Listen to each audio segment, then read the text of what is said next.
I don't feel no waste time.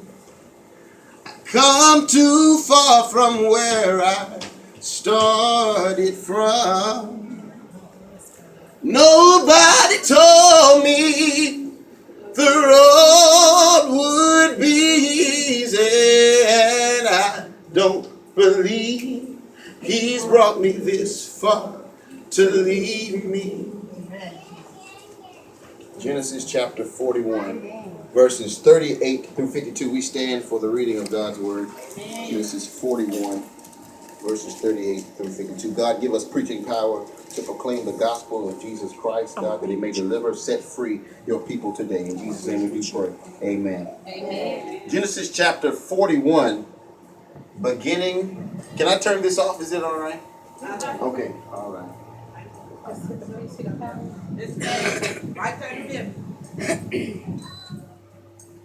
can tell I'm from Garland. All right, Genesis chapter 41, verses 38 through 52. I won't be long because I know I just turned the air off and I know how we get when we get kind of hot. So Genesis chapter 41, verses 38 through 52. And it reads, So Pharaoh asked them, Can we find anyone like this man, one in whom is the Spirit of God? Then Pharaoh said to Joseph, Since God has made all this known to you, there is no one so discerning and wise as you. Verse 40, You shall be in charge of my palace, and all my people are to submit to your orders. Only with respect to the throne will I be greater than you. Verse 41, So Pharaoh said to Joseph, I hereby put you in charge of the whole land of Egypt. Then Pharaoh took his signet ring from his finger and put it on Joseph's finger. He dressed him in robes of fine linen and put a gold chain around his neck. He had him ride in a chariot as his second in command. And men shouted before him, Make way! Thus he put him in charge of the whole land of Egypt. Verse 44. Then Pharaoh said to Joseph, I am Pharaoh, but without your word no one will lift hand or foot in all Egypt. Pharaoh gave Joseph the name Zaphaneth-Paneah and gave him Asnath, daughter of Potiphar, priest of On, to be his wife. And Joseph went throughout the land of Egypt. Joseph was 30 years old when he entered the service of Pharaoh, king of Egypt. And Joseph went out from Pharaoh's presence and traveled throughout Egypt. During verse 47, during the 7 years of abundance, the land produced plentiful. Joseph collected all the food produced in those 7 years of abundance in Egypt and stored it in the cities. In each city he put the food grown in the field surrounding it. Verse 49, Joseph stored up huge quantities of grain like the sand of the sea. It was so much that he stopped keeping records because it was beyond measure. Verse 50, before the years of famine came, 2 sons were born to Joseph by Asnath, daughter of Potiphar, priest of On. Joseph named his firstborn Manasseh and said, It is because God has made me forget all my trouble and all my father's household. Verse 52, the second son he named Ephraim and said, It is because God has made me fruitful in the land of my suffering. I want to go to Genesis chapter 45, verses 5 through 7, 3 verses, and I'll be done. Genesis chapter 45, verses 5 through 7. Now, this is good news for some of you today. And he said in verse 5, And now, do not be distressed and do not be angry with yourselves for selling me here, because it was to save lives that God sent me ahead of you. Verse 6, for 2 years now, there has been famine in the land. And for the next 5 years, there will not be plowing and reaping. Verse 7, but God sent me ahead of you to preserve for you a remnant on the earth. Wow. And to save your lives by a great deliverance. That's good stuff. Amen. Amen. Just for a few minutes this morning, look at your neighbor and say, Neighbor. Neighbor. Preacher's going to talk about. The preacher's going to talk about growth. Growth. In the midst. In the midst. Of a famine. Of a famine. Woo, Jesus. Bring it on, Pastor. Woo, no, no, no. Maybe seated in the presence of the Lord. Woo, no, no. Amen. Growth in the midst of a famine. Now, first of all, we need to understand what a famine is. Help us today. Famine is a dry place. there was little to no production. There's no rain, there's no food, there's no water. It's a dry place. Mm-hmm. So we see here Joseph is in a dry place. Mm-hmm. Joseph, if you start at chapter 36 of Genesis, Joseph is born to the house of Jacob. Mm-hmm. And Joseph has a lot of brothers. And Joseph is born, and his father loves Joseph more than any of his sons because Joseph was given to him in his old age. Now, there was something on the inside of Joseph that he knew, but he really didn't understand. Joseph was a dreamer. Many of you today have something on the inside of you that is starting to bubble up that you may not understand. And the one thing that gets me about Joseph is Joseph tries to tell his brothers who are ignorant about a dream that he wasn't supposed to tell them about. Sometimes you can't tell everybody what's inside of you. Well, you don't have nothing to prove to nobody until God tells you it's time to tell what you got to tell, or it's time for what's inside of you to come out. I love it. Because watch this. He's trying to prove himself. And when he tries to prove himself, this is what gets him into his famine. You can't tell everybody what's inside of you because they will use it to create your family. Yes, they will. His brothers are jealous of him. His brothers hate him. They don't want to deal with him. They want to talk to him because they think he's higher than they are. And Joseph said, well, I'm going to tell my dream. This is what I saw. I saw y'all bowing down to me. His brothers didn't like that. So he said, you know what? Let's kill him. That's what they originally said. But Reuben says, hold up, don't kill him, don't kill him, don't kill him. And then they said, well, let's sell him. And watch this. They sell him to Egypt. Egyptians have nothing to do with Hebrews. Oh, no. And so now watch this. Not only did his brothers sell him into famine because of what was inside of him, but his brothers sold him into warfare. Sometimes you've got to be quiet because when you speak, sometimes you create your own famine and your own warfare at the same time. You can't expose what God has put on you in some seasons because some people can't handle it at that time, but they'll need it later. But right now they cannot handle it. Shut your mouth. Growth in the midst of a famine. So Joseph finds himself in famine. He finds himself being sold to Egypt. And while he's in Egypt, he works in Potiphar's house. He works in Potiphar's house. Now Potiphar is not Pharaoh, but he is an official of Pharaoh. So Potiphar has some power, but he does not have all power. And so Joseph finds himself in Potiphar's house, and he's working and he's doing all this stuff. And then one day Potiphar's wife, she tried to make a pass at Joseph. Don't do it, Miss Seeley. Wait a minute. You got a whole man. Don't do it, Miss Seeley. And you want me. You told Papa. I'm young and I look nice. And Joseph said, I can't sleep with you. I can't be with you. I don't want nothing to do with that. That's not right. And so then he gets thrown in jail. What happens when you move from one dry place to another dry place? What happens? How do you handle moving from one dry place to another dry place when you know something is on the inside of you? When you know there's greatness on the inside of you, but it seemed like, man, I just got out of that dry place and now I move right into another dry place. So he's in jail, yet this dream is still on the inside of him, yet the gift is still on the inside of him. But the thing I love about God, even though the dreamer was inside of him, he got sold to Egypt. The Bible says your gift makes room for you. Now, how can your gift make room for you in a dry place? Can God trust you enough in this season with what's inside of you, even though you may be in a famine, to advance you in the kingdom? That's good stuff. Can God trust you enough with the preacher and the teacher and the dreamer and the giver that's on the inside of you? Because watch this, that's got to stand out louder than what you see currently. Right. Trust him. Don't get it twisted. Don't get pissed off. That's not a cuss word where I'm from. Don't get pissed off when you see things not going your way. Come on, Pastor. Don't get frustrated when you see things are not working out for you because there's something on the inside of you still.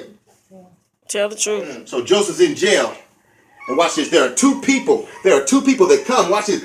Joseph has not yet met Pharaoh yet while he's in jail. And so there are two people that get thrown into jail. There's a cupbearer and there's a baker that get thrown into jail. Well, There's still a gift on the inside of Joseph. And these two people that are in jail with him, they have a dream. Cupbearer says, I have this kind of dream, and Joseph interprets his dream, and he says, you know what, you're going to go back to Pharaoh, and you're going to live. And he says, the baker has a dream, and he tells the baker, you surely will die by the hands of Pharaoh. And so, watch this. Joseph's still in jail. He's interpreted their dreams now. His gift is still manifesting himself, even though he's in a dry place. wow. Ooh. That's good to me. And so the cupbearer and the baker, Pharaoh calls them out of jail, and surely the cupbearer, he didn't die. And the cupbearer did die. And so 2 years later, watch this, 2 years later, Pharaoh has a dream about what's getting ready to happen in Egypt. Well, 2 years later. And the cupbearer says, you know what? My memory was a little bad when you called me out of prison. But now I remember this young man who was in jail who interpreted my dream. Well, Can I tell you, sometimes people that you have come in contact with, when you've been in a dry place, they will remember you. Because you did not let your gift outweigh your famine. Jesus. They will remember you, and they will cause them that situation or that person to be flipped quickly, because the cupbearer said, you need to go find Joseph. Because I trust his gift. My. Because when he was in a dry place, he did not let his gift be silent. Yes, Lord. Yes, Lord. Can God trust your gift that's inside of you? Wow. Because the truth be told, I know you're going through some things right now. I know some things are attacking you in your mind, your body, and your spirit. But you got to say, you know what? I'll stand flat-footed and I'll declare the works of the Lord. Even though things around me may not be changing, but on the inside, I know I'm changing. Yeah. That's good stuff. Come on now. And so he called Joseph out. And this is where we bring him to our text. He says, Joseph interprets his dream, and he says, man, can we find anybody like you in Egypt? He said, I got all these people around me, but can we find anybody like you in Egypt? Now, this is what really messes me up, because Joseph is in jail. But while Joseph is in jail, you have to remember, Pharaoh, a kingdom is being built. Some of y'all gonna get this in a minute. Well, Lord. Joseph is in jail. Joseph is in a dry place. He locked But up. where he is, he can't see. He's in a dry place. He's in jail. He can't see what's going on around here. But Pharaoh is having a kingdom built. Wow. Can I tell you that you might be in a dry place right now, but there's something being built. Well, to reign over. Because he calls him out of jail and he says, you know what, man, you can have all this. You can take charge of all this. You can do everything because I know what's inside of you is great. I'm just Pharaoh and I just make the final decision, but you can make all the decisions and nobody else can have a say so except me. Yeah. Come on. help somebody here today. And so now you have to understand, you have to look at your dry place from a different perspective and position. Your perspective of where you are must change so that your position can change. Wow. You are looking at things from an outside view. So you're saying, well, this ain't working. That ain't working. I tried this. That ain't working. I'm doing this. That ain't working. But are you looking at things internally? What do you need to do differently to change your current circumstance? Because watch this. After he had dreamed with his brothers, when he got to Potiphar's house, he got silent. We don't see him dreaming while he's in Potiphar's house. But watch this, God put him in isolation. He put him by himself in jail so that he could tap into himself and see who he really was and then learn who God really was. Some of us cannot get in position because we have not learned ourselves and we have not learned God. You have to learn God. God is not just something where you can say, I go to church and yeah, I know God. You have to learn him daily. And so he learns himself and he learns God. And so now he's in Pharaoh's house and he's second in command now. And then watch this. He says, I became second in command. But watch this, while I'm second in command, I understand that I grew while I was in famine. Now let me show you this. Now because what was getting ready to happen in Exodus, the children of Israel and the Egyptians, what was getting ready to happen with the Red Sea. Y'all know the story of the Red Sea. Y'all know the story where the children of Israel were trying to cross over the Red Sea and Pharaoh was on their trail, right? Now watch this. God sets Joseph in position for a generation he won't even meet. Joseph, I talked about this Wednesday. Joseph is the forerunner for the children of Israel to cross the Red Sea. Wow. Come on. Watch this. And he even says, when he sees his brothers again in chapter 45, he says, I'm not mad at y'all for throwing me into famine and warfare. Wow. I understand what y'all threw me into was for me to go ahead of y'all. Right. Because I got to save a whole generation. Right. That's it. It's getting hot. I'm sorry, y'all. Worry about it. It's to save an entire generation. Entire generation. Yeah. It ain't for you. I grew while I was in the pit. Woo. I grew. Jesus. While I was in Potiphar's house, I grew. Well. While I was in jail, I grew. Well. And when I got out of jail, I reigned. Woo. But I reigned so that I could save your behind. Yeah. Save your behind. Because he says this is about a remnant. And a remnant, watch this, a remnant is a small, I don't want to lie to you, I want to get the right definition to you. A remnant is a small remaining quantity of something. A small remaining quantity. It's not a lot, but it's a small remaining quantity. So really, there's Joseph, his brothers, his daddy, and his mama. Because the 12 tribes are distributed out of this people, out of these people. And their wives and their children. So out of these 12, out of these tribes, there's a small quantity left. And so God puts an anointing on Joseph to preserve God's chosen. Jesus. Okay. Let's help us today. God is putting a special anointing on you in your dry season. Wow. So that when you come out, you can preserve what's left. I love this here. Thank you, Jesus. Come on. Thank you, Lord. You got people now, they stay in dry places because they don't understand that God is trying to elevate them so they can reign and have dominion, so they can preserve something for the years to come. Yes. Come on now. So in dry places, watch it. In dry places, you have two options. You can either die where you are, or you can get up and live and do something with your life. That's it. That's it. Don't you sit there and die like you are. Don't sit there and die. And watch it. Oftentimes when you sit there and you start having these thoughts and well, it ain't getting better, so you know what? I'm gonna go back to doing what I want to do. Yeah. I'm gonna go back to living how I want to live because it's better. You know what? I just think I can't come out of this dry place, so I just stay here and I soak and you know what? When it's time for me to die, I'm gonna be content with that and I'm gonna die. I'm serious. That's the truth. I know people that so-called in the church and they save and they go through dry season and they just fork and they go back to 1970 doing like how it was in 1970. Lord have mercy. Ain't nobody got time for that. Bye, Felicia. Bye. And Felipe. You cannot stay where you are.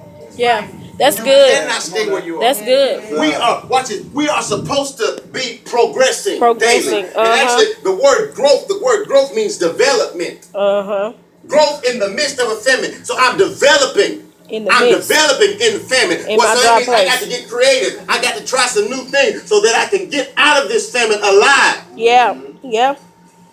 Also means maturation, maturity. Growth means maturity. Yeah. I know that word there. Ooh, Lord. It cuts us if some of us are immature. Yeah. But maturity in the midst of famine. Yeah. Let me tell you, age does not make you mature. Sure don't. Would you tell somebody else? Yes, Lord. Say that right there. Again, pause, park, and sit there. Age does not make you mature. Age does not make you mature. Hashtag. But what makes you mature is handling your business. That's what it makes. Handling and right. Handle up. Yeah. That's what they used to tell us on the court. Handle up.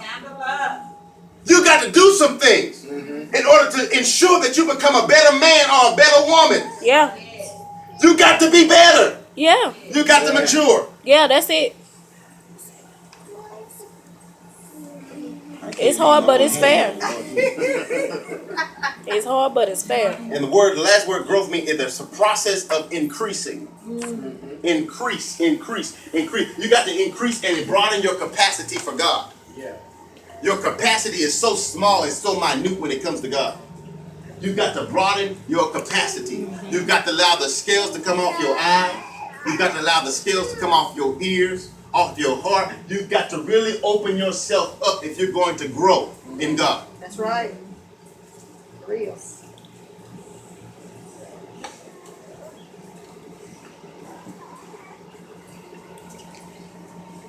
Growth in the midst of famine. I know this may be a worldly term, but I'm gonna make it a godly term. Can you make it rain in the midst of a dry place? Well. That's good stuff. That's good. Can you make it rain in the midst of a dry place? That sounds like another message here. Because what's around you is dry, but what's inside of you is so bubbly, it's so ready to exude, and it's so ready to come forward. And watch this. When it comes forward, watch this. Egypt was doing all right, but Joseph had a plan when he came out of a dry place. Yeah. Man, I feel like preaching now.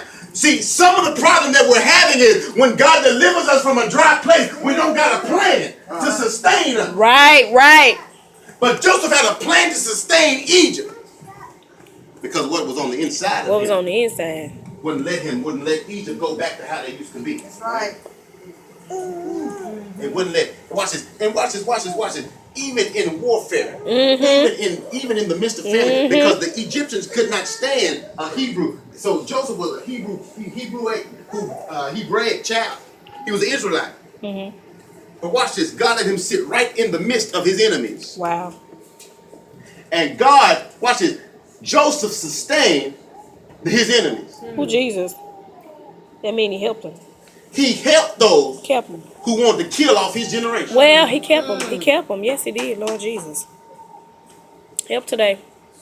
I'm talking about some real growth, some Ooh, real Jesus. maturity. To deal with some people that don't even care for you, that can't stand you. Lord And you Jesus. can have the ability to go right in their presence and sustain their whole race too. Yeah. That's good stuff. People lying on you, know they lying on you.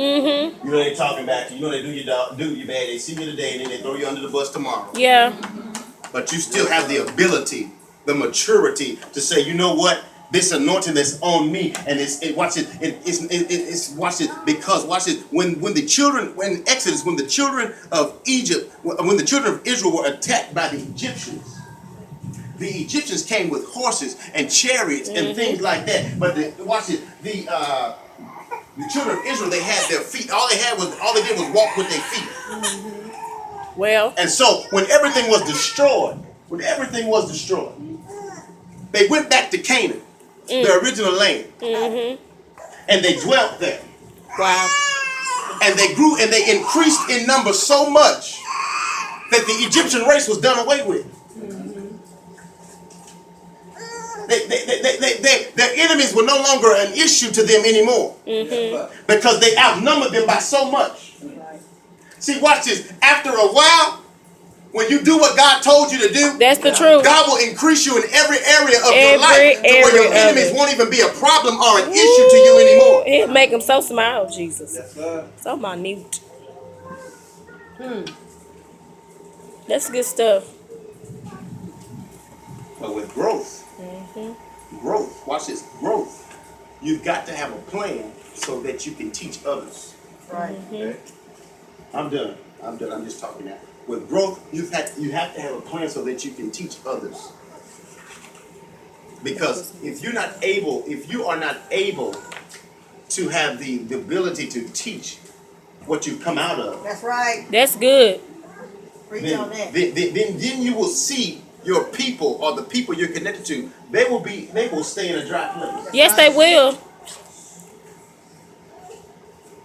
they will stay in a dry place.